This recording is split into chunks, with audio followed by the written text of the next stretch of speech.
Dear students, आज की video में हम अर्श सहबाई की गज़ल नंबर 1 की तशरीह करेंगे।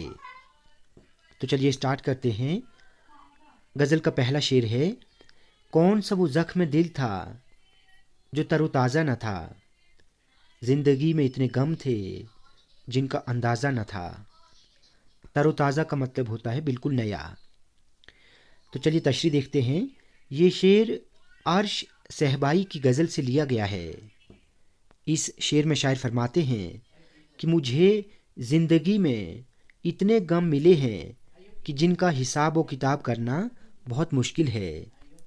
मेरा हर एक ज़ख्म बिल्कुल तरोताज़ा है, यानी जो ज़ख्म मुझे ज़िंदगी में मिले वो कभी भर नहीं पाए।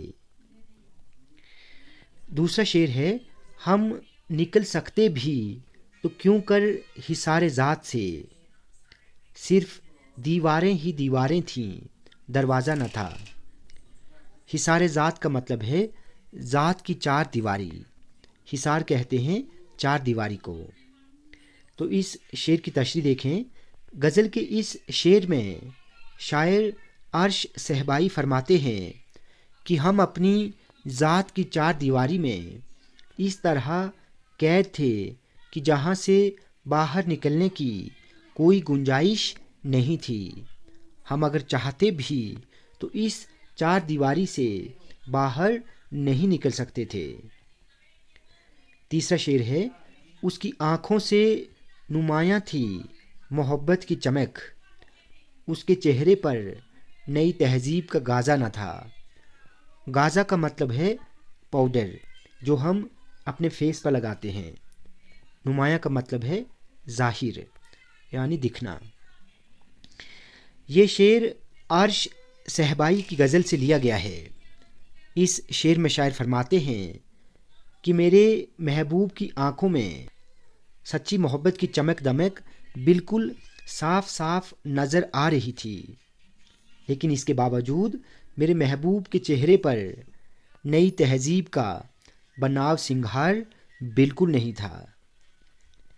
गज़ल का आखिरी शेर, जिसको हम मक्ता कहते हैं, अर्श उनकी झील सी आँखों का इसमें क्या कसूर, डूबने वालों को गहराई का अंदाज़ा न था।